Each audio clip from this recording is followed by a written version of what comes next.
Narrativas Compartilhadas tem o prazer de continuar ouvindo o Júlio Moura, que agora vai falar um pouco a respeito do momento que ele entra cantando na noite em Sorocaba e região e depois continua falando desse contexto artístico, musical. Eu comecei a tocar na noite com 14 anos, mas eu era baterista. E aí a minha banda tocava num bar chamado Black Sheep, que era um bar de um motoclube, que no fim das contas virou mais bar do que motoclube, popularizou na época. Eu tinha uma banda de rock, a gente tocava todos os domingos nesse bar. Sei. E foi assim que começou a minha relação com a música de uma maneira mais prática, né? E aí que eu entendi que eu queria fazer aquilo, que eu queria compor, que eu queria ser visto, estar no palco, sabe? Essa sensação de estar no palco é difícil, né? Depois você fica, é venenoso, assim. Contagia. É venenoso. E as coisas foram se encaminhando até que eu cheguei num limite, porque eu estava ali perto do vestibular, né? E meus pais falaram, chegaram e falaram pra mim, por que você não vai fazer o conservatório de Tatuí e tal? Só que na época eu tinha na minha cabeça que eu queria ser roqueiro. Eu quero ter uma banda de rock e tal. Lá no conservatório eles ficam pensando de outro jeito, né? Então, naquele momento eu não pensei nisso. E eu acabei indo para São Paulo. Em São Paulo, eu encontrei um amigo na faculdade, eu fiz faculdade de Relações Públicas lá em São Paulo.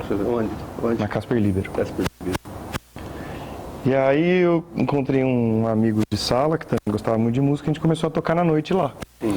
Então durante a semana eu trabalhava das 9 às 6, na assessoria de imprensa do Conselho Regional de Medicina. Olha só. E fazia faculdade das 7 às 10h30. Sim.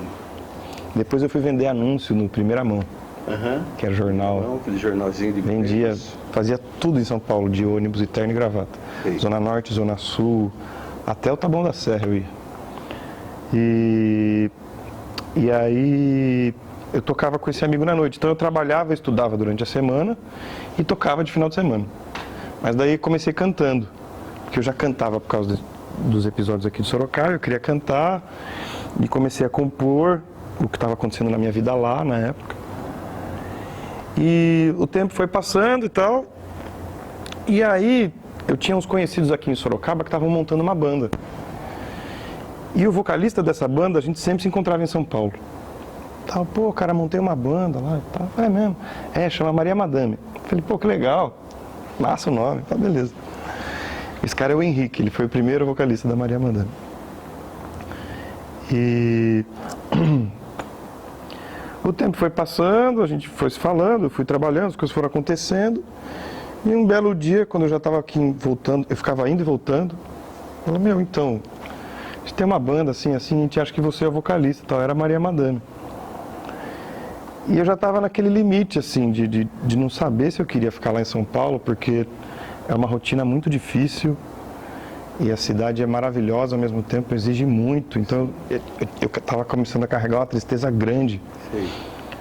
Porque eu ficava quase 4 horas por dia, no transporte público, porque eu ficava 40 minutos na lotação, 1 hora no metrô até chegar no trabalho. Aí do trabalho para a faculdade, mais uns 40 minutos, da faculdade para casa, mais 1h30. Né? Mas você estava morando lá mesmo? Eu morava lá, sempre morei lá. E assim mesmo, 1h30 lá dentro? É, eu morava na Vila Zilda, lá no final da Zona Norte. Sei.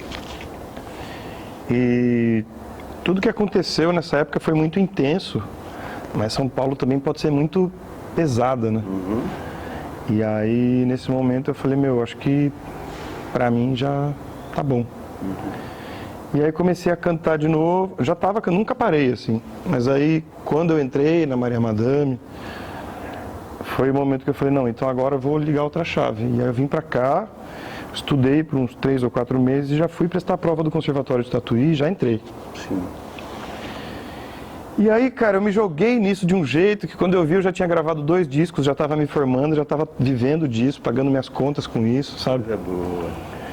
E aí eu me formei no Conservatório de Tatuí, já estava vivendo como músico profissional e para não parar, eu falei, vou fazer algo que eu goste, e eu estava num processo de escrever.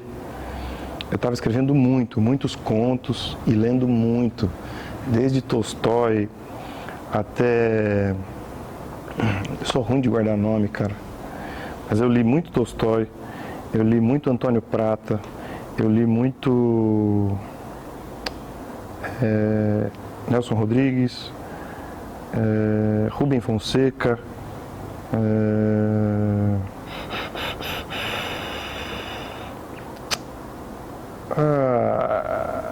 como é que é o nome daquele livro, daquele autor que escreveu o livro Boca do Inferno? Gregório de Matos Guerra. Gregório de Matos? De Guerra. Eu li ele também, mas tem um outro cara que eu não tô... Ele era chamado de Boca do Inferno. Boca do Inferno. Ah, bom, você está falando do livro. Do livro Boca do Inferno. Ah, não estou lembrando. Que é de um cara... Ele era chamado Boca do Inferno, né? Mas era autor barroco brasileiro. No próximo bloco eu vou falar. Eu vou pesquisar aqui, não lembro o nome dele. Mas ele foi redator da Globo. Ah, bom. Então foi um cara super... Sim. Mas era um cara meio dos bastidores, assim. Sei. Antigo ele. Não vou lembrar o nome. Mas enfim, foi um período que eu comecei a ler muito e me aprofundar de fato na literatura. Sabe, nos textos curtos, nos contos. Eu sempre gostei muito dos contos. Li poucos romances, assim. Sei. Sempre acreditei muito nos contos, assim. E nesse momento que eu falei, eu queria fazer uma outra faculdade. O conservatório não me dava a licenciatura para até uso o conservatório até hoje para dar aula de música, né? Sim. Como cantor e como professor de música. Mas eu queria algo que me desse mais ferramentas também para compor, para compreender o universo das letras, dos roteiros, de tudo. Daí que eu decidi entrar no curso de letras. Entendi. Né? E eu entrei no curso de letras querendo buscar mais ferramentas para compor, mas eu já virei professor de português também. E começou a dar aulas então? Sim, estou começando aos pouquinhos, né? Nesse momento você está dando aula de música? De música e vou começar, não comecei. Acho que em 2 semanas eu começo a dar aulas de gramática. Gramática. E onde? Vou guardar segredo. Ah, tá bom. Tá, mas é assim... Porque ainda não comecei, então vou guardar segredo. Não é cursinho? Não, colégio. Colégio. Não precisa. E como eu não comecei, deixa lá. Tá depois depois a gente descobre. Então, foi mais ou menos isso. O caminho foi esse, assim. E dentro do curso de letras, o que andou acontecendo? Eu acho que é extremamente necessário. Eu sempre tive a necessidade de estar em contato com o universo acadêmico, de alguma maneira. E não precisa ser o universo acadêmico formal. O conservatório, por exemplo, é um universo acadêmico de uma outra esfera, assim, né? Não é uma universidade e tal, mas traz um outro universo. Mas essa coisa... Porque eu acho que o contato com um lugar onde está todo mundo estudando, com o objetivo de se formar um indivíduo melhor, para aperfeiçoar a sua visão de mundo e a sua produção a partir da visão de mundo e, consequentemente, a colaboração para o mundo em que vive. Né? Porque, assim, quando a gente se conhece melhor a partir do conhecimento, da visão de mundo, enfim, para mim tudo sempre teve como, tudo que eu fiz teve como objetivo a busca por um autoconhecimento para uma leitura melhor do mundo, ponto final. Sim. E aí isso vira trabalho, isso vira tudo que a gente precisa fazer. Sim. Isso vira comida, isso vira, não é? Sim. Para mim sempre foi assim. De repente tem alguém te oferecendo, vamos lanchar. Nossa, eu acho que você podia fazer aquele trabalho. Putz, queria te convidar para fazer alguma coisa no Rio de Janeiro. Tipo, as coisas acontecem porque você está trabalhando em você mesmo, né? E envolvido com o que está acontecendo no contexto que você escolheu. E o curso de letras para mim tem acontecido assim. Aconteceu assim, eu entrei, de repente já tinham passado 3, 4 semestres de sarau, e aí eu tive aula com você, que já conhecia meu trabalho como músico, e daí eu já comecei a tocar minhas músicas aqui, e tudo foi parte de, sabe? Tudo numa coisa só. Sim. Então eu vejo o curso de Relações Públicas, o curso de MPB e Jazz e o curso de Letras com uma continuidade incrível, assim. Sim. E eu não consigo separar todas essas coisas. As minhas vivências, eu tive uma vivência muito importante num grupo amador de teatro, que se chamava Companhia Tropicália de Repertório. Onde? Aqui em Sorocaba? Aqui em Sorocaba. Né? Nessa época eu já estava aqui em Sorocaba. E foi muito importante. A gente foi a gente foi contemplado com um projeto do governo do estado na época, que era o Ademir... Feliciani? Não, um projeto do governo do estado, que eu não estou lembrando o nome agora. O nome do projeto. É, o nome do edital, assim. E aí nesse edital, o que acontecia? Vinha um diretor de teatro, eles contratavam diretores de teatro, selecionavam companhias independentes e mandavam essas pessoas para orientar o processo de uma peça, semanalmente. Sim. Então a gente ensaiava 3, 4 vezes por semana e a diretora vinha uma vez por semana de São Paulo. Sim. E o processo foi sempre esse. E nesse processo, embora houvesse música ao vivo, eu atuei só como ator. Ah, Nem peguei instrumento, sabe? E foi quando eu descobri o Duvaldo Viana Filho. Foi quando eu descobri muita coisa, assim, né? E esse momento do teatro, assim, porque assim, a música, ela tem uma coisa muito objetiva. Você vai subir e vai tocar. Por mais que você tenha ali o seu poder de expressão, ou você vai cantar, ou você vai tocar, você pode até explorar seu corpo, você tem uma liberdade muito grande. Mas o teatro é outra coisa, porque assim, você vai se jogar no palco. E essa coisa do catarse, assim, é muito impressionante, porque são muitas possibilidades. Sim. Você pode ser qualquer coisa. Exatamente. Qualquer coisa. Subiu aqui em cima, o espaço é mágico. Sabe, você pode dar cambalhota, gritar, escolher uma palavra e transformar aquela palavra em 1000. E aí depois disso a música fez muito mais sentido. Sim, a literatura fez muito mais sentido, tudo fez muito mais sentido. Entendi. Apresentar um trabalho de escola fez mais sentido, conversar com uma pessoa fez mais sentido. Se entender como indivíduo fica muito mais fácil. Porque você entende a importância que você tem.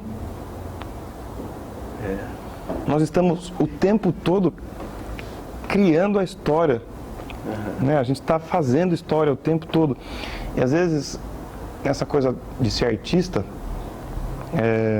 sempre existe uma coisa assim, não, eu tenho que ir para São Paulo, eu tenho que ir para o Rio de Janeiro, eu tenho que... E tudo bem, tem mesmo, a gente tem que conhecer, a gente tem que... A artista está no mundo, né?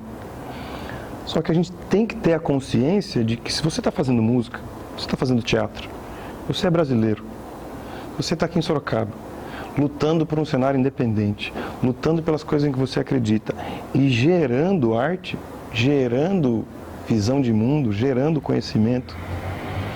Você faz parte do cenário artístico nacional. Com certeza. Com certeza. Né? E aí, quando você escuta o Chico Buarque cantando Para Todos, tudo faz sentido. Sim.